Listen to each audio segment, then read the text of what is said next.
Mengaji, media dakwah sunnah. Waalaikumsalam warahmatullahi wabarakatuh.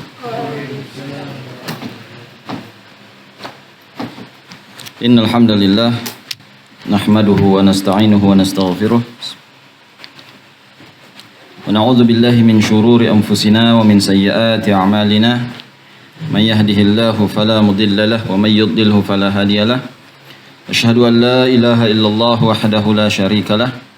Wa asyhadu anna Muhammadan abduhu wa rasuluh sallallahu alaihi wa ala alihi wa ashabihi wa man sara ala nahjihi wa qatafa atharahu ila yaumiddin, amma ba'd. Fa in asdaqal hadithi kitabullah wa khairal hadi hadi Muhammadin sallallahu alaihi wasallam wa syarrul umuri muhdatsatuha fa inna kulla muhdatsatin bid'ah wa kulla bid'atin dhalalah wa kulla dhalalatin finnar. Ma'asyiral muslimin wal muslimat, jamaah sekalian yang semoga senantiasa dirahmati dan diberkahi oleh Allah Subhanahu wa taala. Alhamdulillah, dengan izin dari Allah Subhanahu wa taala dan dengan nikmat yang telah Allah berikan kepada kita, kembali Allah berikan kepada kita kesempatan bermajlis di tempat yang penuh berkah ini, insyaallah. Mana tentunya kita di sini membahas satu ilmu yang sangat mulia, ibadah yang paling agung, yakni tentang mentauhidkan Allah Subhanahu wa taala. Maka semoga majelis kita ini diberkahi dan dinaungi oleh malaikat sebagaimana yang disebutkan oleh Nabi sallallahu alaihi wasallam ketika satu kaum berkumpul berzikir kepada Allah. Yang berzikir maksudnya di sini adalah tentunya mempelajari syariat Islam. Karena kalau berzikir yang kita pahami zaman sekarang dipahami oleh orang zikir bersama, sama-sama mengucapkan la ilaha illallah atau sama-sama mengatakan subhanallah subhanallah yang dipimpin oleh satu imam, itu tidak pernah dilakukan oleh Nabi dan para sahabatnya. Dan secara jelas Nabi SAW pernah mendatangi sahabat-sahabatnya yang berkumpul membicarakan tentang Islam, dan ternyata Nabi SAW mengabarkan bahwasanya Allah Subhanahu wa taala telah membangga-banggakan mereka, menyebut nama mereka di hadapan malaikat-malaikatnya. Maka tentunya inilah yang dimaksud dengan berkumpul, bermajlis, berzikir kepada Allah, yakni mengingat Allah Subhanahu wa taala dengan menjelaskan syariat Allah Subhanahu wa taala, dan tentunya tauhid adalah hal yang paling utama dalam syariat Allah Subhanahu wa taala. Maka semoga kita semua mendapatkan naungan para malaikat dan mendapatkan rahmat dari Allah Subhanahu wa taala. Dan juga salawat dan salam tentunya tidak lupa kita sampaikan kepada Rasulullah sallallahu alaihi wasallam, yang mana setiap majlis haruslah dimulai dengan pujian kepada Allah dan salawat kepada Rasulullah sallallahu alaihi wasallam. Baik, insyaallah kita lanjutkan membaca Kitab Tauhid yang ditulis oleh Syekh Muhammad bin Abdul Wahhab At-Tamimi rahimahullahu taala. Sekarang kita masuk ke bab 15. Ke berapa? 15 ya. Baik. Bab ke-15, ke-14 sudah. Nah, bab ke-15, tayyib. Nah, bab ke-15 ini tentang malaikat Allah Subhanahu wa taala tidak ada daya dan upayanya di hadapan Allah Subhanahu wa taala. Kalau sebelumnya bab ke-14 kita membahas tentang Nabi kita Muhammad sallallahu alaihi wasallam sebagai makhluk terbaik di muka bumi ini, bisa saja doanya tidak dikabulkan oleh Allah Subhanahu wa taala. Doa beliau pernah tidak dikabulkan. Assalamualaikum. Nah, ketika beliau mendoakan kehancuran terhadap beberapa orang yang menyiksa kaum muslimin. Suhail bin Amr, Safwan bin Umayyah, dan juga Al-Harith bin Hisham. Mereka orang-orang yang sangat jahat kepada kaum muslimin dan didoakan oleh Nabi SAW celaka dalam doa kunut nazilah yang kita kenal dengan kunut nazilah, yang sekarang tentunya kita juga dianjurkan melaksanakan kunut nazilah karena sudah ada perintah dari Menteri Agama secara resmi menganjurkan kepada para imam melaksanakan kunut nazilah terhadap apa yang terjadi di Palestina, di Gaza. Nah, jadi ingat kunut nazilah itu tentunya itu dilakukan oleh Nabi SAW beberapa kali. Ada riwayat beliau memintakan pertolongan kepada orang-orang yang tidak bisa hijrah ke Madinah, disiksa di Makkah. Beliau mendoakan keselamatan kepada Ayyash dan beberapa sahabat yang lain. Dan juga di sebuah riwayat disebutkan beliau mendoakan kunut nazilah kepada orang-orang yang menyiksa kaum muslimin di Makkah yang tadi kita sebutkan. Dan ternyata semuanya itu masuk Islam. Safwan bin Umayyah, Suhail bin Amr, Al-Harith bin Hisham, semuanya masuk Islam. Artinya ada doa yang tidak dikabulkan oleh Allah Subhanahu wa taala dari Nabi sallallahu alaihi wasallam. Dan juga beliau qunut nazilah ketika dibantai 70 sahabat beliau tanpa ada peperangan, yakni dihianati, dibodoh-bodohi, yang mana mereka pura-pura ingin belajar Islam. Ketika diutus sahabat-sahabat yang ingin mengajarkan mereka, ternyata semuanya dibantai. Hingga akhirnya Nabi SAW qunut nazilah. Dan itu pun tidak dikabulkan oleh Allah Subhanahu wa taala, dalam artian Allah melarang untuk melakukan hal tersebut, menyebutkan kabilah secara umum, dan kemudian ternyata memang kabilah tersebut pun masuk Islam nantinya. Tapi tentunya qunut nazilah hukumnya tetap disyariatkan sampai sekarang. Ketika ada kaum muslimin yang disiksa, yang dibunuh secara keji, maka kita mendoakan kehancuran kepada orang yang melakukannya, seperti yang terjadi sekarang tentunya. Jadi setelah Nabi SAW dijelaskan kelemahan beliau di hadapan Allah Subhanahu wa taala, walaupun beliau makhluk yang paling afdal, sekarang kita masuk ke pembahasan malaikat Allah Subhanahu wa taala. Al-babul khamis ashar, bab qaulillahi ta'ala hatta idza fuzzi'a an qulubihim qalu madza qala rabbukum qalu al-haqqa wa huwal aliyyul kabir. Firman Allah Subhanahu wa taala menyebutkan hatta idza fuzzi'a an qulubihim qalu madza qala rabbukum. Ketika hati mereka yakni terhentak, kaget.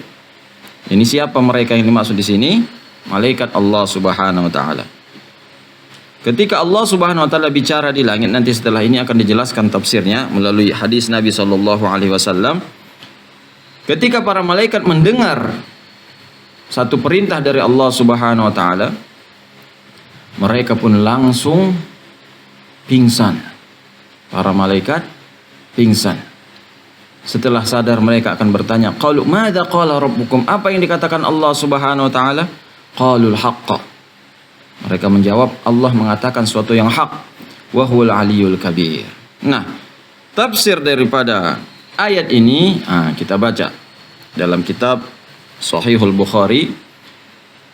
Abu Hurairah radhiyallahu anhu mengatakan Nabi sallallahu alaihi wasallam bersabda, "Idza qadallahu al-amra fis sama'."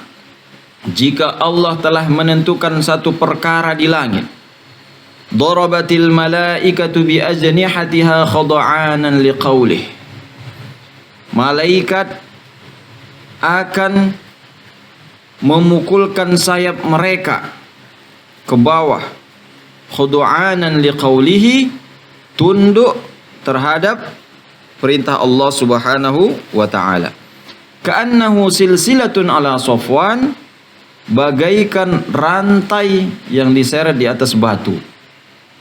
Begitulah malaikat meletakkan sayapnya di tanah, yakni di bawah, di langit tentunya. Ketika mendengar Allah Subhanahu wa taala menyampaikan satu perkara. Berarti tentunya dari sini juga bisa kita ambil kesimpulan tentang sifat Allah Subhanahu wa taala. Allah itu yatakallam. Allah punya sifat bicara. Berbicara dan didengar oleh malaikat. Karena ahlul kalam, ahlul bid'ah dari ahlul kalam mengatakan Allah berbicara tapi tidak ada suara. Karena mereka mengatakan ya kalau ada suara itu ya sama dengan makhluk. Jadi mereka ahlul kalam berangkat dari lari dari tasbih, takut menyerupakan Allah, jatuh kepada tahrif dan ta'til. Jatuh kepada akhirnya menyelewengkan dan membatalkan sifat tersebut.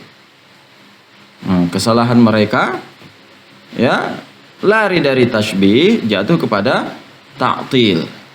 Tasbih yakni menyerupakan. Memang benar Allah tidak sama dengan makhluk. Tapi kalau apa yang Allah bicarakan di dalam Al-Quran itu tentunya sesuai dengan pemahaman orang Arab. Orang Arab memahaminya bicara ya tentunya suatu hal yang didengar. Kalau tidak didengar maka itu tidak dikatakan bicara. Maka di sini juga malaikat ketika mendengar Allah Subhanahu wa taala mengatakan satu perintah, mereka pun langsung tunduk. Di hadis yang lain sampai di hadis setelah ini akan disebutkan sa'iqu. Sa'iqu itu mereka jatuh tersungkur. Mereka sampai tersungkur wa kharru lillahi sajidan, dan mereka sujud kepada Allah Subhanahu wa taala. Jadi Allah Subhanahu wa taala itu berbicara kapan dan bagaimana yang dikehendaki oleh Allah Subhanahu wa taala. Kemudian yumfidhuhum dzalika hatta idza fuzzi'a an qulubihim qalu madza qala rabbukum qalu al-haqqa wa huwal aliyyul kabir. Yang mana setelah sampai perintah tersebut kepada mereka, hati mereka pun berguncang. Mereka takut sampai mereka pingsan. Setelah sadar mereka mengatakan qalu madza qala rabbukum, apa yang dikatakan oleh Allah Subhanahu wa taala? Qalul haqqa. Mereka pun menjawab Allah mengatakan sesuatu yang hak, wa huwal aliyyul kabir, dan Allah Maha tinggi dan Maha besar. Fayasma'uha mustariqus sama'. Kemudian inti daripada hadis ini tentunya menunjukkan malaikat itu begitu lemah di hadapan Allah Subhanahu wa taala. Mendengar perintah Allah saja mereka langsung tunduk dan bahkan sampai tidak sadarkan diri. Bagaimana mungkin ada orang yang menganggap malaikat itu makhluk yang istimewa, kalau sudah diberi syafaat oleh malaikat akan selamat. Itu keyakinan orang-orang jahiliyah. Orang-orang jahiliyah menganggap malaikat itu adalah putri-putri Allah Subhanahu wa taala.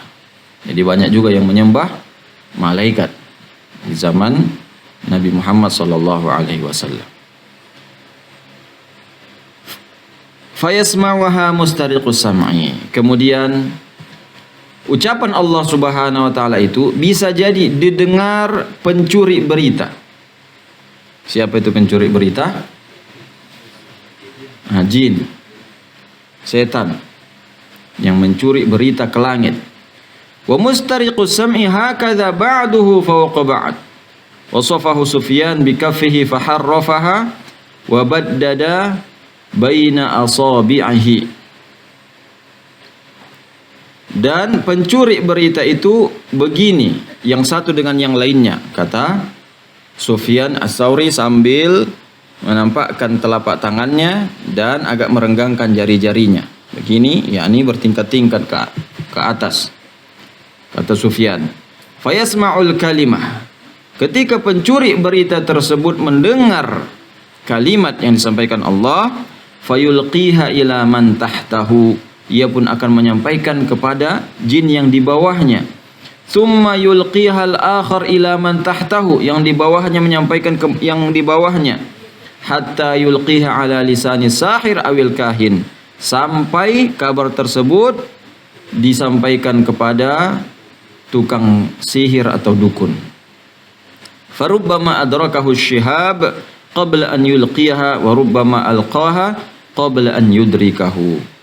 Dan akan ada yakni bintang yang menyusul jin tersebut. Bisa jadi bintang tersebut sampai kepada jin sebelum ia menyampaikannya ke tukang sihir atau ke dukun. Dan bisa jadi setelah jin tersebut menyampaikannya ke tukang sihir, barulah ia terkena lemparan bintang tersebut dari langit.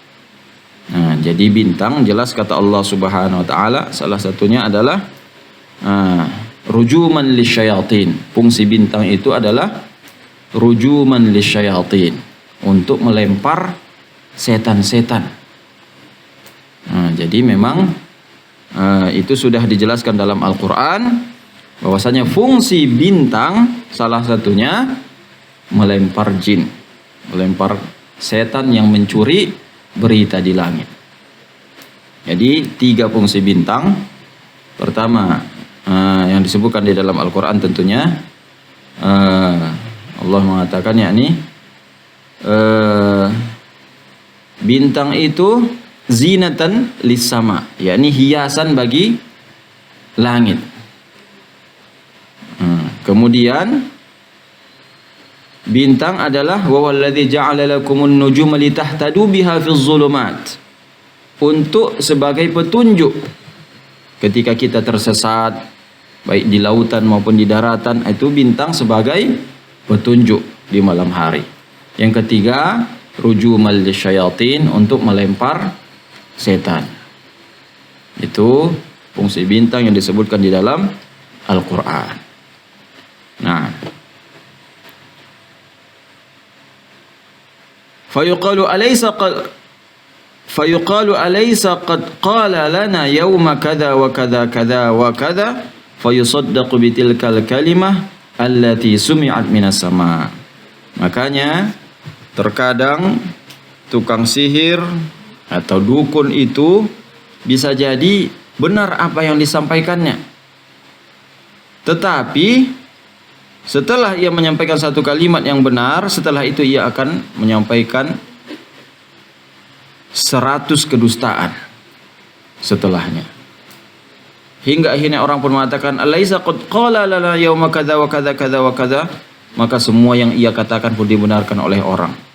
Buktinya kan waktu itu apa yang ia katakan benar. Nah, hal itu sering terjadi.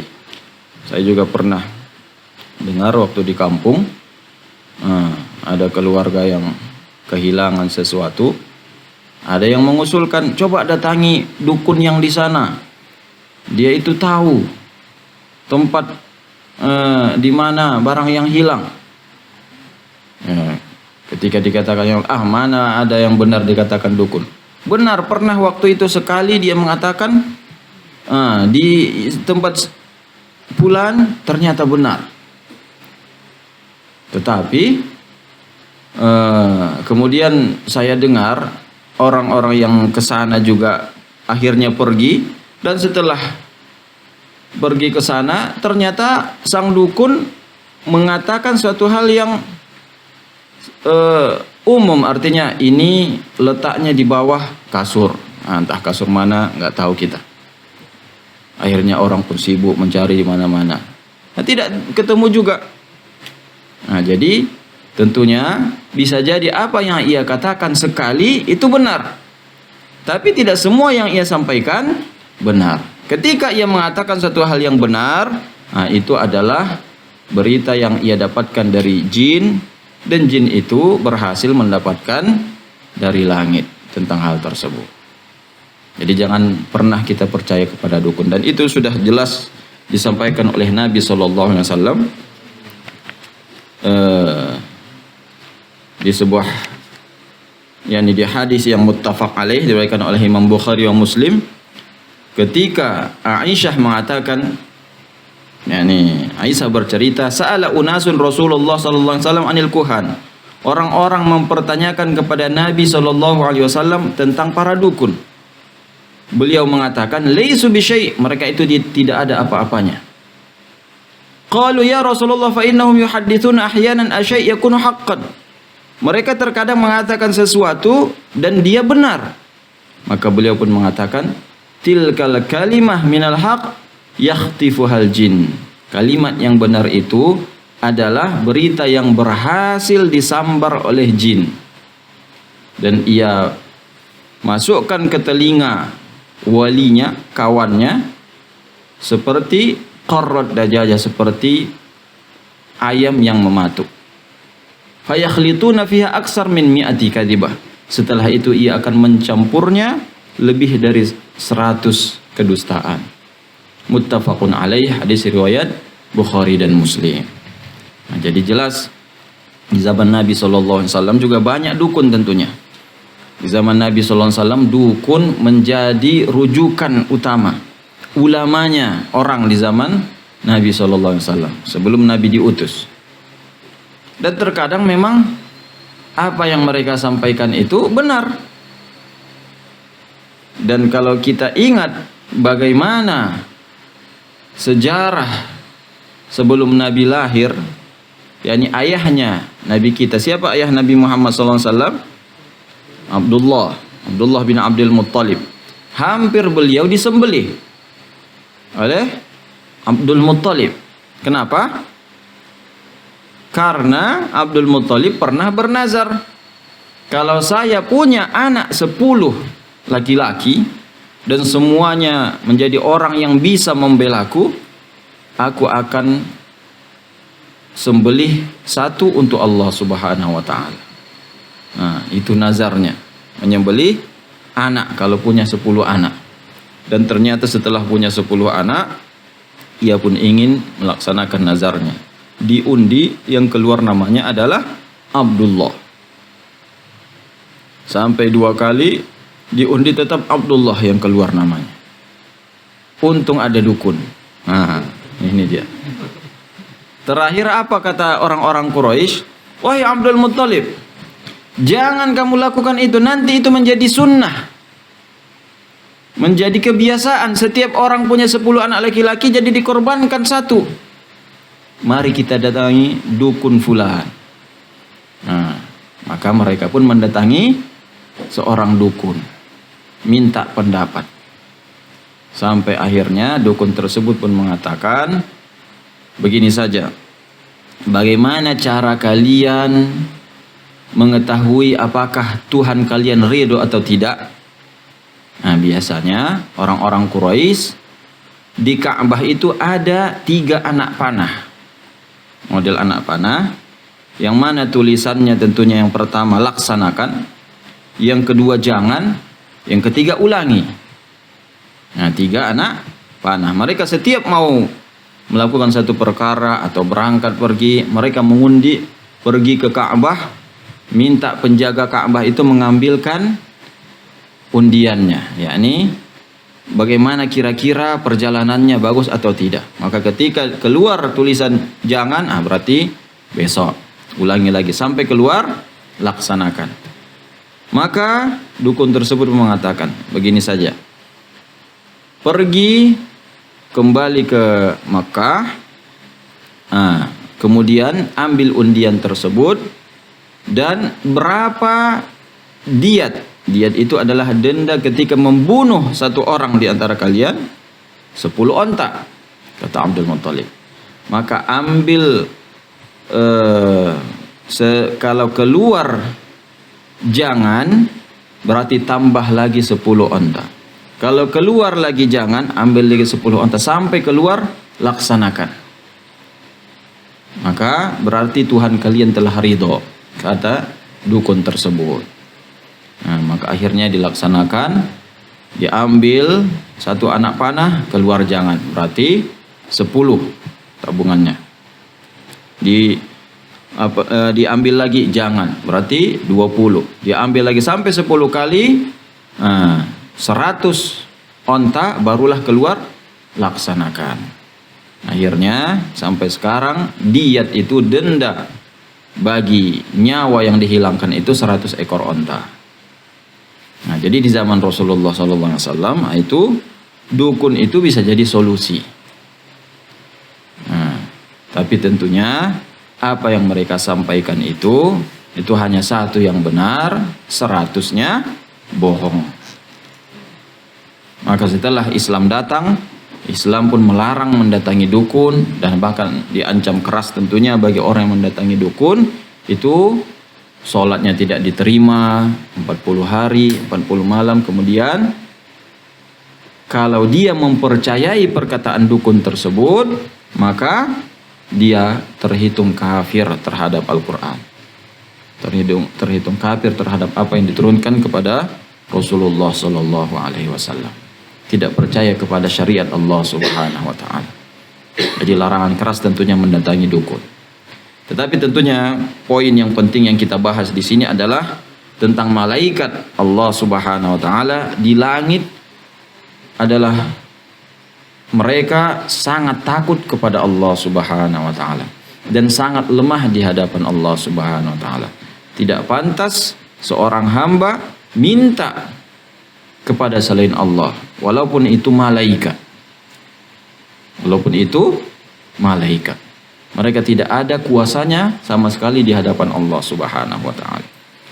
Nah, hadis selanjutnya semakna dengan hal tersebut. Wa anin Nawas bin Sam'an radhiyallahu anhu, qala Rasulullah sallallahu alaihi wasallam, "Idza arada Allah taala an yuhyiya bil amr, takallama bil wahyi, akhadhatis samawati minhu rajfatun aw qala ri'datun shadidah khaufan min Allah azza wa jalla. Fa idza sami'a dhalika ahlus samawat sa'iqu wa kharru lillahi sujjada. Fayakunu awwala man yarfa'u ra'sahu Jibril fayukallimuhu Allah min wahyihi bima arad.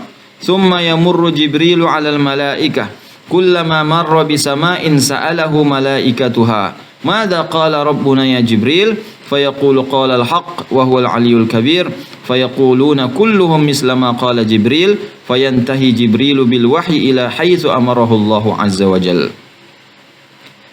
Dari An-Nawas bin Sam'an, kalau tadi dari Abu Hurairah, bahwasanya Rasulullah sallallahu alaihi wasallam bersabda, jika Allah Subhanahu wa taala ingin mewahyukan satu perkara, takallama bil wahyi, Allah berbicara dengan wahyu. Nah, ini juga tadi yang kita tekankan di awal, sifat Allah Subhanahu wa taala adalah takallama bil wahyi. Allah itu berbicara.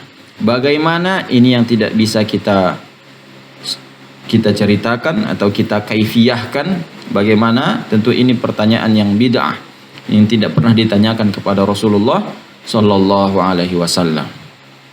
Nah, tetapi tidak juga kita menafikannya, membantahnya. Seperti yang dilakukan oleh ahlul kalam dari kalangan Asy'ariyah. Seperti yang dulu kami pelajari di pesantren, tentunya yang kami belajar akidah Asy'ariyah yang tidak benar, yang mana semuanya itu berlandaskan ahlul kalam. Apa itu ahlul kalam?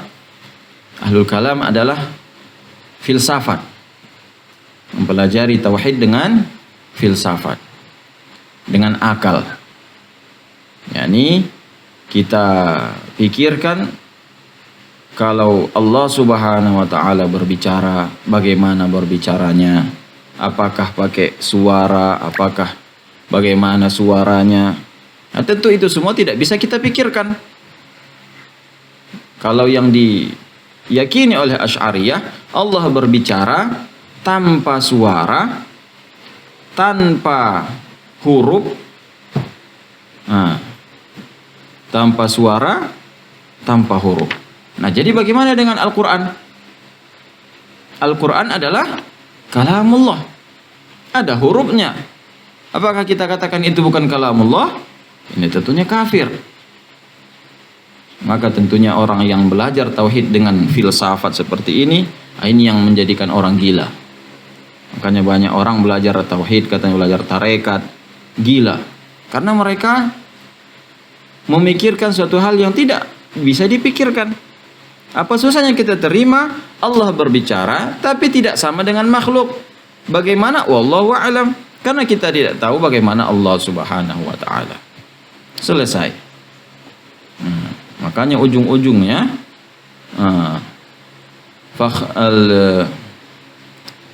Fakhrul Razi, seorang Fakhruddin Ar-Razi kalau tidak salah, seorang ahli kalam dari kalangan Asy'ariyah, ulamanya Asy'ariyah, di akhir hayat beliau justru mengatakan, andaikan saja saya tidak pernah belajar ilmu kalam ini. Ilmu kalam ini maksudnya itu mendalami tauhid dengan cara filsafat. Andai saja saya tidak pernah belajar ilmu ini, andai saja saya meninggal dengan keyakinan ajuz min ajaiz Naisabur,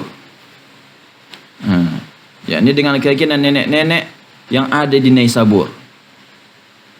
Jadi nenek-nenek yang ada di Naisabur pernah diceritakan kepadanya, seorang nenek-nenek melihat datang seorang yang di belakangnya itu ada banyak ratusan pengikutnya. Nenek tersebut bertanya, siapa itu? Kok banyak sekali pengikutnya? Orang-orang pun mengatakan, kamu tidak kenal dia wahai nenek, itu adalah Fakhruddin Ar-Razi, yang mana dia punya 1000 dalil akan adanya Allah Subhanahu wa taala. Nenek tersebut bertanya, afillahi syak? Memang ada yang meragukan adanya Allah Subhanahu wa taala hingga butuh 1000 dalil? Katanya. Ya Allah, yang memang nggak ada yang meragukan, yang ngapain lagi dipikirkan sampai 1000 dalil? Makanya dia pun mengatakan, iya, memang begitulah akidah yang murni, yang masih sesuai dengan fitrah.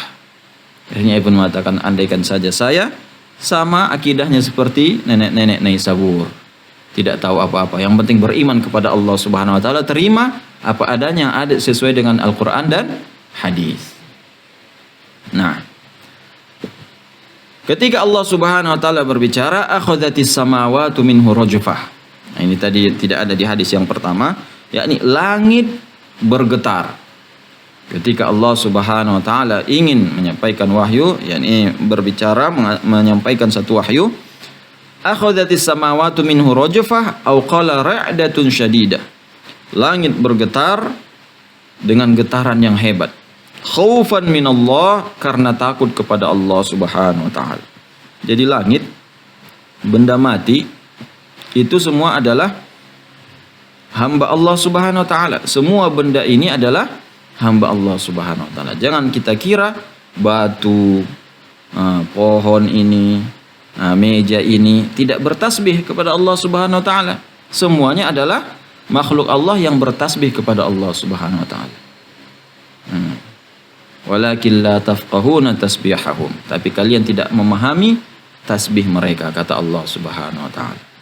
Jadi langit ketika mendengar Allah Subhanahu wa taala menyampaikan satu wahyu, perintah, mendengar suara Allah Subhanahu wa taala, langit pun bergetar karena takut kepada Allah Subhanahu wa taala.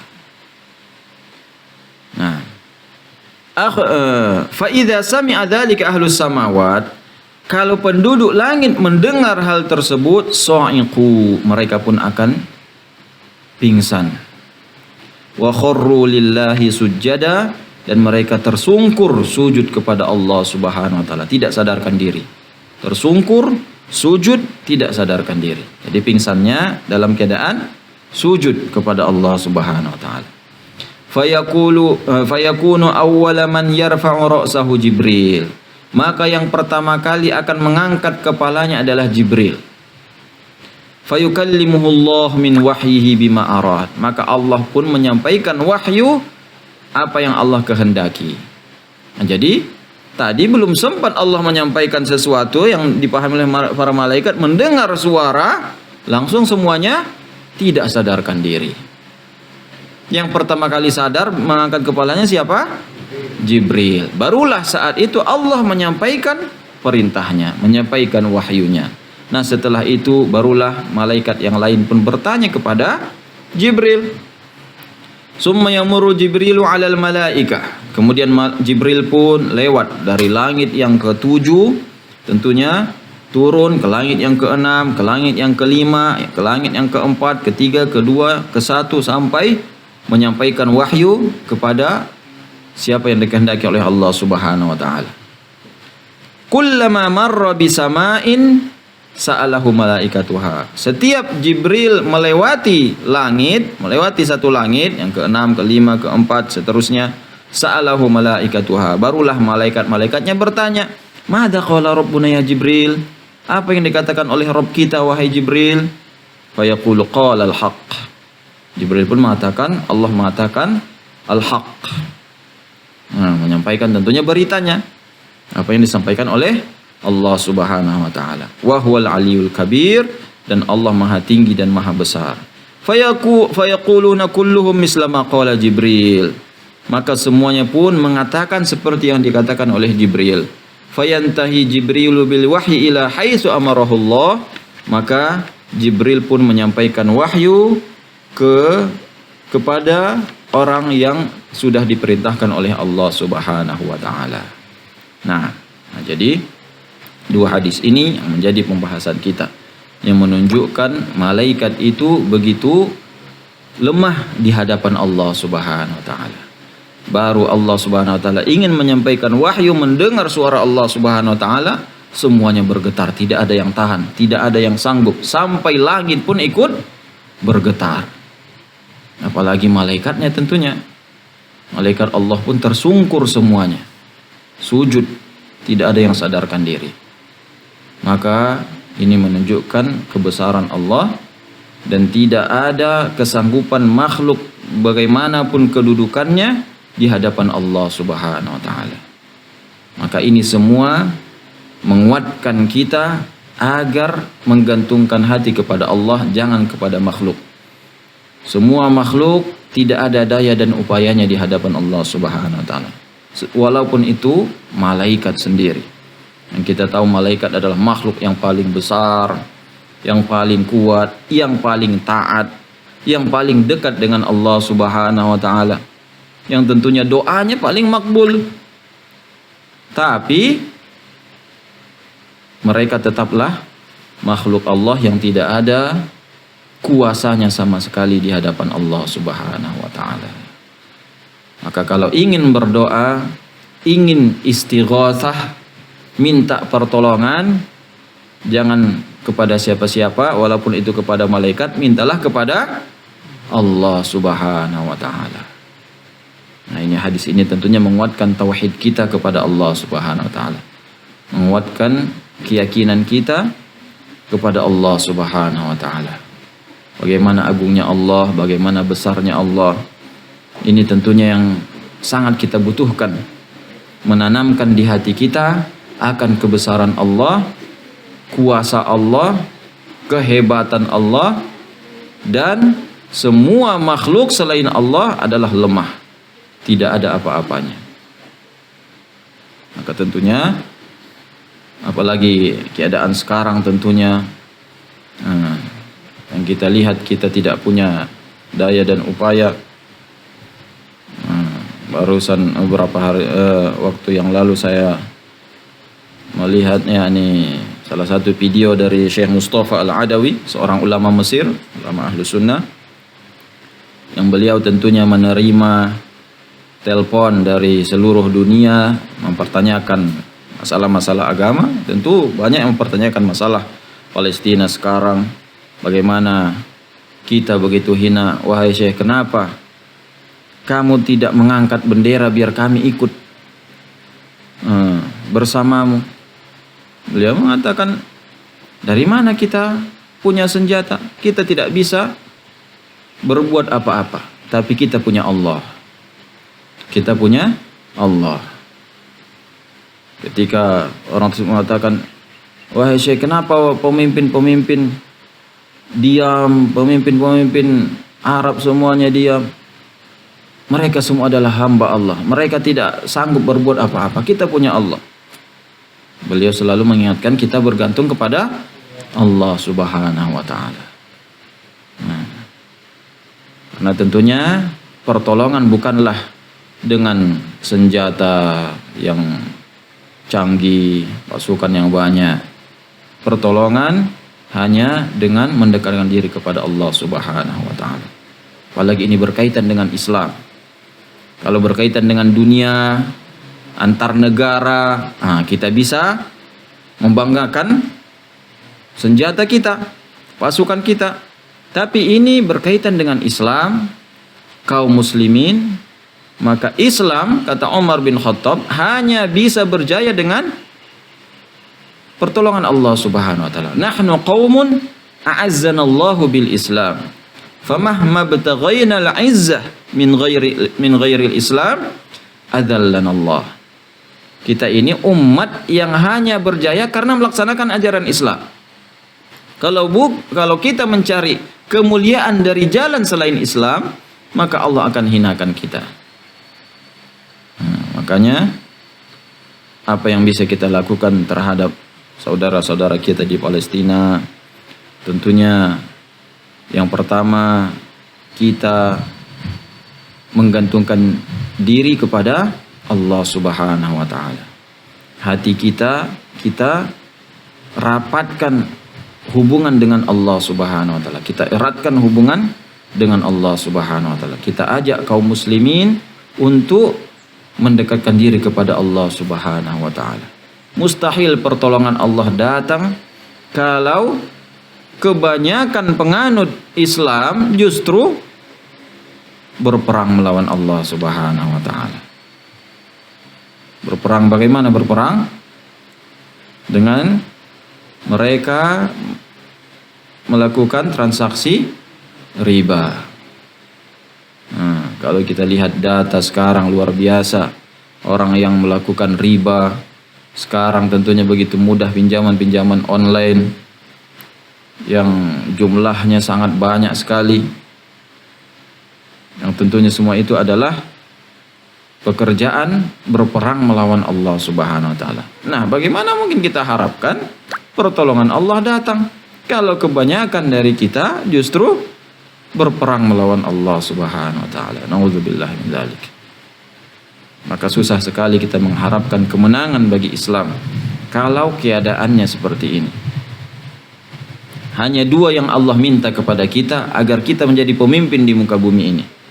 Agar kita menjadi penguasa, agar kita punya wibawa. Apa yang Allah minta kepada kita? Beriman dan beramal soleh. Hanya itu.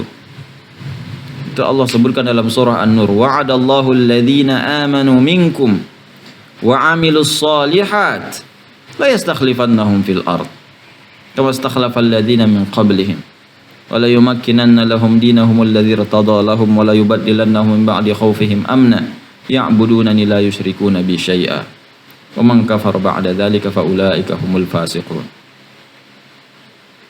Allah mengatakan wa'adallah, Allah berjanji. Padahal tentunya kalaupun tidak Allah mengatakan wa'ada, semua apa yang Allah ucapkan dalam Al-Quran itu sebuah janji, itu sebuah hal yang pasti terjadi. Tapi Allah tegaskan wa'adallah, Allah berjanji kepada orang yang beriman di antara kalian dan beramal saleh.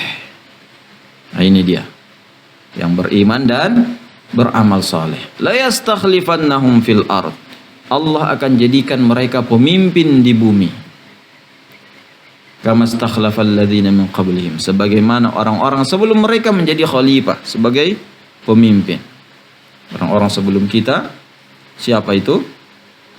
Lihat Nabi Musa alaihissalam yang tentunya beliau bersama pengikutnya orang yang sangat lemah, tidak ada sanggupannya sama sekali melawan Fir'aun. Tapi begitu mudahnya Allah musnahkan semua Fir'aun, ya Musa Rasulullah sebagai pemimpin setelah itu. Nabi Saleh, Nabi Lut, Nabi Ibrahim, mereka semua menjadi pemimpin setelah didustakan oleh kaumnya. Nah, begitu juga Allah janjikan kepada kita dengan syarat beriman dan beramal soleh. Dan itu tentunya sudah dibuktikan oleh orang-orang sebelum kita. Sahabat-sahabat Nabi ketika mereka benar-benar beriman dan beramal soleh, tidak ada pasukan yang bisa menghadapi mereka. Karena mereka bersama Allah Subhanahu wa ta'ala. Siapa yang bisa mengalahkan pasukan yang dibantu oleh Allah Subhanahu wa ta'ala? Romawi, Persia.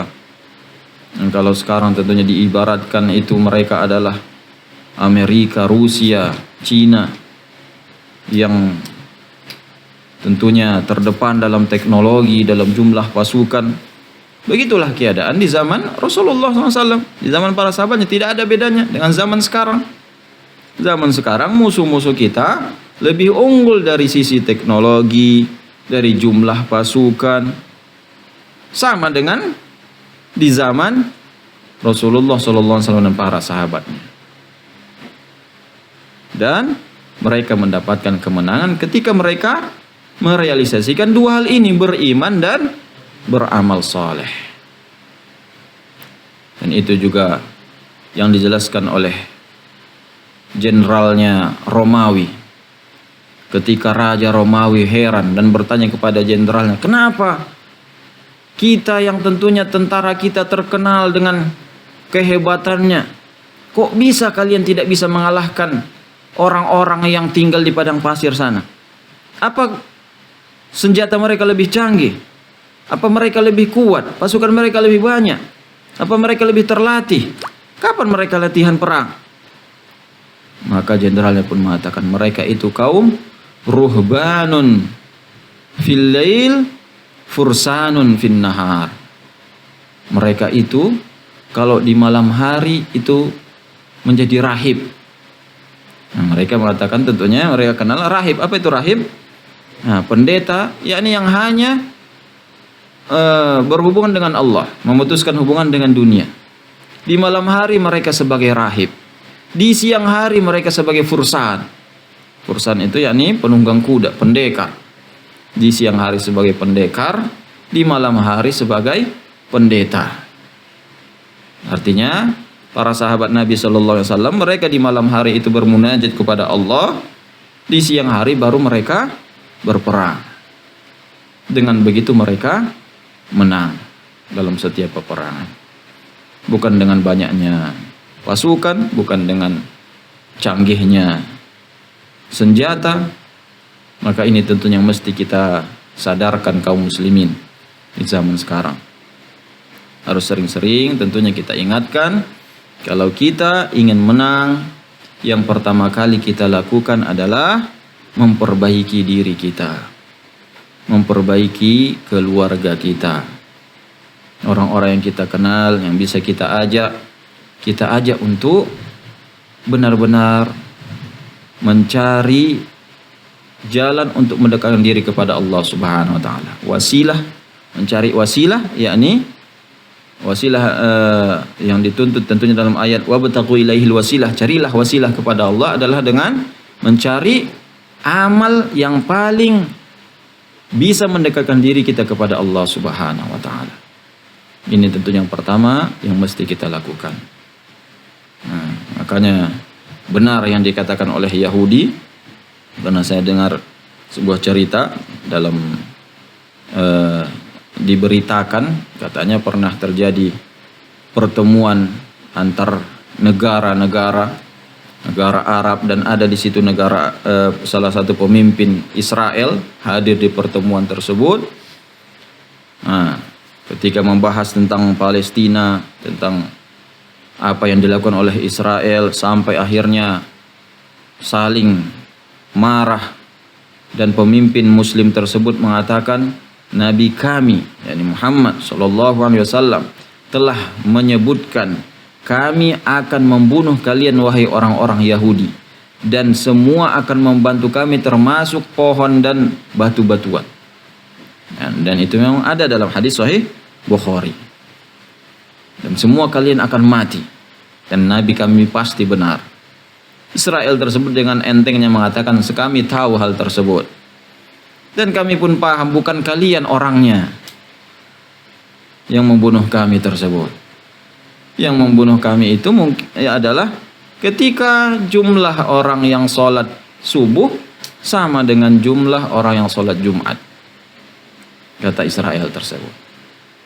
Mereka paham tentunya kalau Muhammad SAW adalah benar-benar seorang Rasul. Apa yang disampaikannya adalah benar. Makanya sekarang juga disebutkan mereka banyak menanam pohon gorokot. Karena dalam hadis tersebut disebutkan hanya satu pohon yang tidak memberitahu keberadaan Yahudi, yakni gorokot. Karena dia adalah pohon Yahudi. Nah, selain itu, kalau pohon akasia, itu ngomong nanti.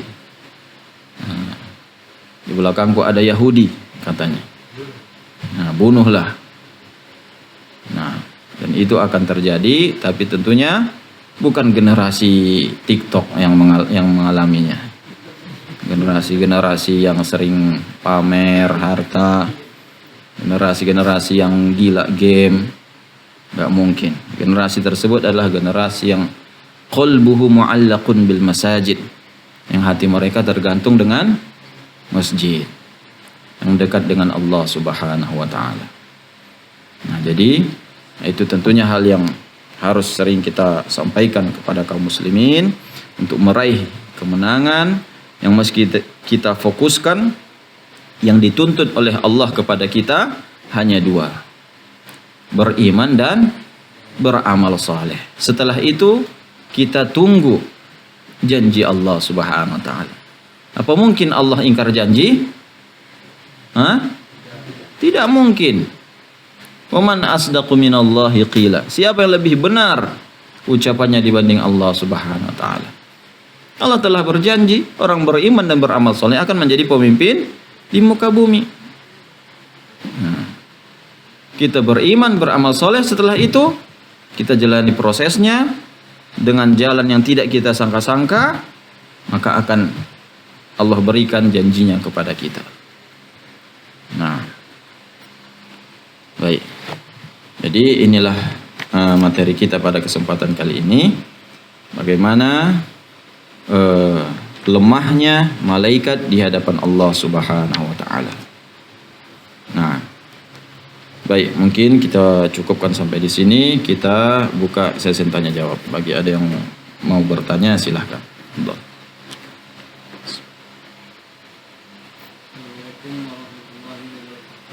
Waalaikumsalam warahmatullahi wabarakatuh. Ini kan ada tentang pemboikotan, kan? Bagaimana mensikapi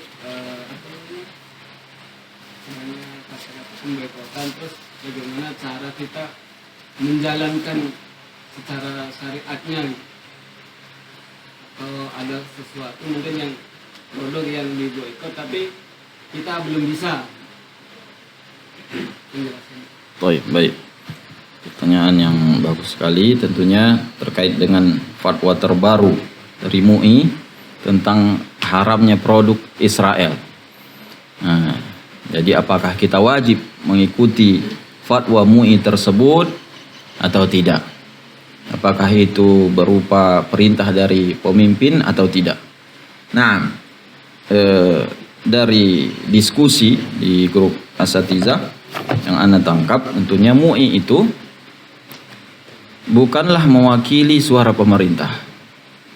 Yaitu ibaratnya kumpulan ormas-ormas.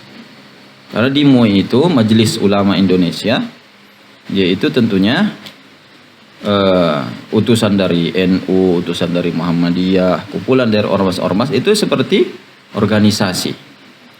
Jadi fatwanya tidak mengikat. Nah, Ibaratnya itu adalah fatwa dari kumpulan para ulama. Dan tentunya itu bisa kita ambil, bisa kita tolak. Karena tentunya banyak juga fatwa ulama, fatwa dari MUI yang kita tidak bisa terima karena bertentangan dengan hadis-hadis Nabi SAW. Nah, seperti merokok, rasanya merokok makruh. Nah, tentu itu tidak melazimkan fatwa tersebut menjadi hukum yang sudah baku, yang tidak bisa dirubah lagi. Jadi, wallahu alam, secara sikap tentunya kita membenarkan fatwa tersebut, tentunya membantu membeli produk yang benar-benar keuntungannya dipakai oleh Israel membunuh kaum muslimin tentu haram. Nah, tetapi tentunya pada dasarnya bermuamalah dengan orang-orang musyrikin diperbolehkan. Nabi SAW jual beli dengan orang Yahudi. Nabi SAW jual beli dengan Yahudi. Jadi kalau kita belum bisa meninggalkannya, maka tentunya insya Allah itu bukan hal yang haram. Kalau kita belum bisa meninggalkannya, kita masih membeli produk tersebut, apalagi tentunya tidak secara langsung kita ketahui. Kecuali kalau kita sudah langsung jelas mengetahui hasil daripada produk ini dipakai oleh Israel untuk memerangi kaum muslimin, tentu ini jelas haram. Nah, kalau begitu kita mending tidak makan, tidak minum daripada harta kita dipakai untuk memerangi kaum muslimin. Tapi kalau masih kemungkinan, tentunya ini masih namanya kemungkinan, bisa jadi bisa tidak. Maka hukum mengatakan haram secara mutlak, wallahu a'lam, ana tidak ikut dengan fatwa tersebut. Artinya ini pilihan bagi kita sebisa mungkin untuk tidak membeli produk Israel. Nah, dan fatwa MUI tersebut bukanlah fatwa yang mengikat, yang wajib diamalkan oleh semua penduduk Indonesia, kecuali datang perintah dari pemimpin kita. Nah, kalau datang perintah dari pemimpin, tentunya tidak perlu fatwa seperti ini. Langsung tarik produk-produk Israel, selesai. Nah, tarik produk-produk Israel, jangan dijual. Ya kalau tetap dijual, pasti ada yang membeli. Nah, jadi fatwa tersebut sama dengan fatwa ulama-ulama yang lain yang bisa kita ambil, bisa kita terima sesuai dengan dalilnya masing-masing. Nah, maka tentunya kita tetap berusaha keras tidak membeli produk dari Yahudi. Tapi kalau memang umpamanya itu terkait dengan kebutuhan anak kita yang tidak bisa kita temukan di produk yang lain, maka insya Allah itu hal yang diperbolehkan. Wallahu a'lam. Ya Pak. Waalaikumsalam warahmatullahi wabarakatuh.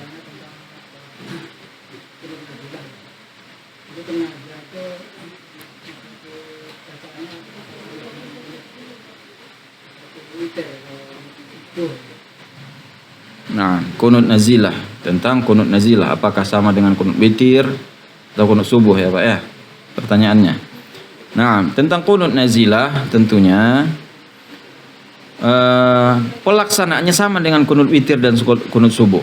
Pelaksanaannya sama, artinya setelah sami Allahu liman hamidah, kemudian mengangkat tangan dan berdoa. Yang beda lafaz doanya. Nah, lafaz doanya. Kalau witir tentunya kita Allahumma hdini fiman hadait, wa'afini fiman afait, wa tawallana fiman tawallait. Kalau qunut nazilah ini dia sesuai dengan keadaan. Nah, sesuai dengan keadaan, mendoakan keselamatan kepada kaum mukminin yang tertindas. Intinya mendoakan keselamatan seperti sekarang orang Palestina, kita doakan Allahumma ansur ikhwanana fi Filastin. Allahumma ansur ikhwanana fi Filastin. Itu intinya. Kita tambah tentunya Allahumma dawi jarhahum, ya Allah obatilah orang sakit di antara mereka, warham mautahum, ya Allah rahmatilah orang-orang yang mati di antara mereka. Allahumma sabbirhum fi musibatihim, ya Allah jadikanlah mereka sabar dari segala musibah yang menimpa mereka. Allahumma hfazhum bihifzik. Dipanjangkan, yang intinya adalah minta pertolongan kepada kaum muslimin. Dan poin yang kedua, minta kehancuran kepada musuh, pada orang-orang Yahudi. Jadi konteksnya sekarang tentunya musuh kita orang Yahudi. Ya kita doakan Allahumma la'an al-yahud al-zalimin. Kita doakan laknat. Allahumma la'anil yahud al-zalimin. Ya Allah laknatlah orang-orang Yahudi yang zalim. Allahumma damirhum, musnahkan mereka. Allahumma ahlikhum, hancurkan mereka. Allahumma alqir ru'ba fi qulubihim, ya Allah masukkanlah rasa takut di hati mereka. Allahumma ja'al aslihatahum alaihim, ya Allah jadikanlah senjata mereka justru mengenai mereka. Allahumma la tarfa' lahum rayah, jangan angkat bendera mereka, jangan biarkan bendera mereka berdiri. Waj'alhum lana ayah, ya Allah jadikanlah mereka sebagai bukti kekuasaanmu di mata kami agar semua dunia melihat kekuasaanmu. Allahumma arina fihim ajaiba qudratik. Intinya adalah tentunya dua poin tersebut. Minta pertolongan kepada orang-orang muslim yang tertindas dan minta laknat terhadap orang-orang yang menzolimi.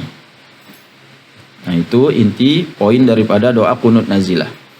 Dan lafaznya terserah imamnya, terserah kita tentunya. Kita panjangkan tentunya Allahumma munzilal kitab, mujriyas sahab, hazimal ahzab, ihzimhum ya qawiyyu ya matin. Panjang. Kalau kita ingin mau lihat di YouTube banyak itu doa kunut nazilah tentang Palestina. Kalau mau nanti kita praktekkan nanti sholat maghrib insyaallah. Kalau nanti Pak Alpis jadi imamnya kan.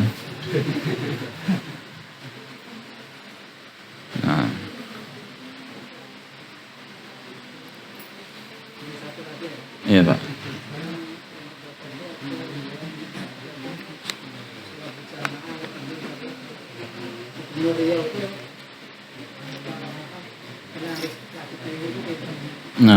Wajib, Masya Allah, memang ada himbauan dari Gubernur Riau agar sholat berjamaah di masjid. Apakah wajib diikuti? Ya jawabannya wajib, karena memang sesuai dengan perintah Rasulullah Sallallahu Alaihi Wasallam, perintah Allah dan Rasulnya. Tidak dihimbau oleh Gubernur, tentunya wajib juga sholat berjamaah. Apalagi dihimbau maka itu lebih wajib lagi jadinya. Jadi himbauan ini sebenarnya bukan kepada kita. Kalau kita insya Allah memang sudah tahu wajib memang untuk sholat berjamaah. Karena itulah pendapat tentunya lebih dekat kepada kebenaran yang kita pilih. Karena mustahil dari pemahaman kita, mustahil Nabi SAW marah sampai ingin membakar rumah orang kalau itu hanya perkara sunnah. Nabi tentunya orang yang sangat artinya toleran terhadap sesuatu yang boleh ditinggalkan. Nabi SAW sifatnya tasamuh. Kalau memang itu bukan hal yang wajib, tentu beliau tidak akan marah. Tapi kenapa Nabi SAW sampai mengancam?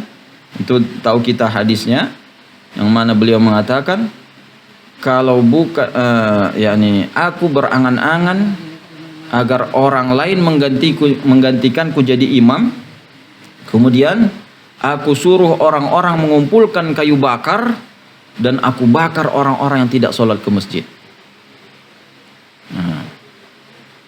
Itu ada hadisnya, dan hadisnya sahih, dan semua para ulama tentunya tahu, mazhab Syafi'i pun tahu akan hadis tersebut. Mazhab Syafi'i yang menganggap tentunya, yang berpendapat tentunya sholat berjamaah adalah sunnah.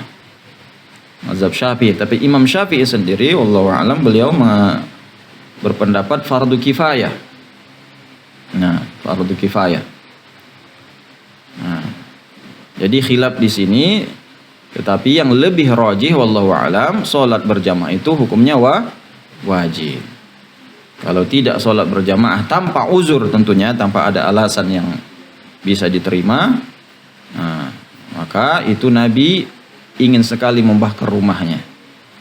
Nah, siapa ya kita yang rela rumahnya mau dibakar Rasulullah SAW? Nah, walaupun beliau tidak benar-benar melaksanakannya, disebutkan oleh Syekh Muhammad Hasan kalau tidak salah ada riwayat, dan ana belum jumpa riwayat tersebut. Ada riwayat lain kata beliau yang menjelaskan alasan beliau, laulan nisa wassibyan, kalau bukan karena wanita dan anak-anak, akan aku bakar rumah-rumah orang yang tidak sholat berjamaah, kata Nabi Shallallahu Alaihi Wasallam. Jadi orang-orang yang nggak sholat berjamaah itu Nabi ingin sekali membakar rumahnya. Nah, mau kita seperti itu dipandang oleh Nabi Shallallahu Alaihi Wasallam, bagaimana kita nanti jumpa dengan Nabi SAW? Ketika kita jumpa, oh, kamu ya yang nggak ke masjid itu ya, mau ku bakar rumahmu itu sebenarnya. Kurang lebih seperti itu. Nah, ibaratnya seperti itulah. Nabi ingin sekali membakar rumah orang yang tidak sholat ke masjid. Nah, maka tentunya pendapat yang lebih rajih wallahu alam, sholat ke masjid itu wajib bagi laki-laki. Kalau tidak ada uzur, apa uzurnya? Hujan atau kebelet BAB, nah, atau kebelet makan, itu uzur juga. Nah, makanan sudah dihidangkan, keburu komat, kata Nabi mulai lanjut makan. Kalau kelewatan jamaah nggak apa-apa, itu uzur. Nah, cuman jangan disengaja mau azan, nah, sediakan makan, nah itu beda lagi tentunya ceritanya. Nah, jadi himbauan itu tentunya wajib kita ikuti, karena memang ya pada dasarnya itu adalah wajib dilakukan, sholat berjamaah di masjid. Dan ini tentunya kita apresiasi gubernur yang telah mengeluarkan himbauan tersebut, agar masyarakat kita lebih dekat kepada Allah, dan tentunya dengan begitu pertolongan Allah akan lebih cepat datang. Nah, Bismillah. Ini pertanyaan terlewat Ustaz. Terlewat masalah ain ini Ustaz. Ain. Apakah berlaku juga ain ini pada ketika orang itu memuji tanaman itu tidak mengatakan kalimat thayyibah gitu. Apakah berlaku juga untuk pada tanaman itu Ustaz? Nah, iya berlaku juga Pak. Jadi pertanyaannya kalimat ain sudah pernah kita bahas. Al-ainu haq kata Nabi, yakni ain, yakni penyakit yang disebabkan oleh pandangan mata. Pandangan mata orang melihat sambil memuji tanpa mengucapkan kalimat Allah, tanpa mengucapkan subhanallah, masya Allah. Akhirnya apa yang ia lihat itu justru terkena penyakit.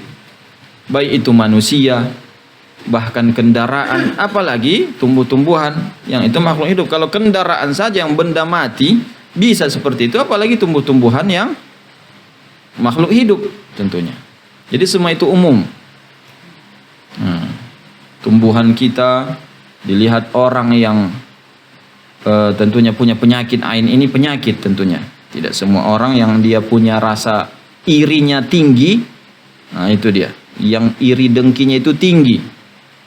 Jadi kalau dia lihat sesuatu itu langsung ada perasaan iri, maka yang ia lihat itu bisa mati. Kalau dia hewan umpamanya, atau orang bisa berpenyakit. Nah, kalau di Arab itu sangat banyak terjadi dan sangat nyata hal tersebut. Di Indonesia ainnya mungkin tidak terlalu tinggi, nah, alhamdulillah, tapi tetap ada. Hal itu tetap ada. Nah, kalau di Arab banyak sekali cerita tentang ain yang jelas-jelas. Ya, Syekh Ali Saleh di Istiya Sunnah pernah cerita, dia mengatakan ada kawannya pergi ceramah di satu tempat, dan dia ceramahnya tentunya mu'athir jiddan, artinya sangat mempengaruhi pendengar, tapi tiba-tiba kemudian mic-nya pecah dan orang pun mengatakan paham, oh fulan ini yang hadir ada terkenal ainnya itu sangat tinggi. Nah, karena dia berzikir pagi dan sore, dia tidak terkena ain, yang terkena mic-nya. Bahkan kalau di Arab itu ada tentunya orang yang disewa karena terkenal ainnya ini kuat, sampai ibaratnya kalau kita itu mencari tukang santet. Nah, disewa artinya aku tidak senang dengan si fulan, kamu ainkan dulu si fulan. Nah, disewa akhirnya mana orangnya? Nah, itu dengan pandangan benci, pandangan iri, bisa jatuh sakit orang yang dilihatnya. Jadi tumbuhan pun termasuk. Apa Ustaz? Untuk perlindungannya macam mana Ustaz? Apakah cukup dengan zikir pagi dan petang atau termasuk dulu Ustaz? Kalau kita di tanaman itu kita tulis itu untuk apa itu sebelum memuji bacalah kalimat thayyibah dulu. Nggak perlu ditulis Pak. Kalau kita mau melindungi rumah kita, kendaraan kita, hewan atau tanaman kita doakan seperti Nabi mendoakan perlindungan kepada cucunya. Nabi mendoakan perlindungan kepada Hasan dan Husain, u'idzukuma bikalimatillahi tammah min kulli syaitanin wa hammah. U'idzukuma bikalimatillahi tammah min kulli syaitanin wa hammah wa min kulli ainin lammah. Ya. Jadi kita doakan tumbuhan kita, u'idzuka bikalimatillahi tammah min kulli syaitanin wa hammah wa min kulli ainin lammah. Nah itu dia. Kendaraan kita kalau kita takut kena ain, kita doakan u'idzuki bikalimatillahi tammah min kulli syaitanin wa hammah wa min kulli ainin lammah. Walaupun orang memang sengaja ingin mengainkan tumbuhan kita, insya Allah aman dengan perlindungan Allah. Itu harus kita hafal itu. Wa'idzuka bikalimatillahi tammah min kulli syaitanin wa hammah wa min kulli ainin lammah. Itu artinya, ya Allah, aku u'idzuka, aku mohon perlindungan Allah kepadamu bikalimatillahi tammah, dengan kalimat Allah, min kulli syaitanin, dari gangguan setan, wa hammah, dan hewan-hewan yang berbisa, wa min kulli ainin lammah, dan dari ain yang iri. Lammah artinya yang iri. Nah, Allahu a'lam. Baik, ada lagi sebelum kita tutup?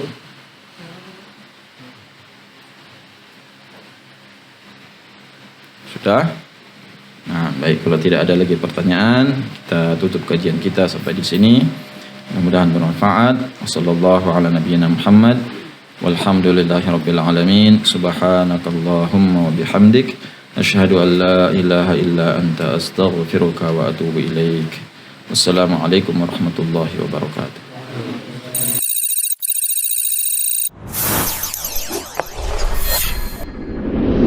Bengkalis Mengaji, media dakwah sunnah.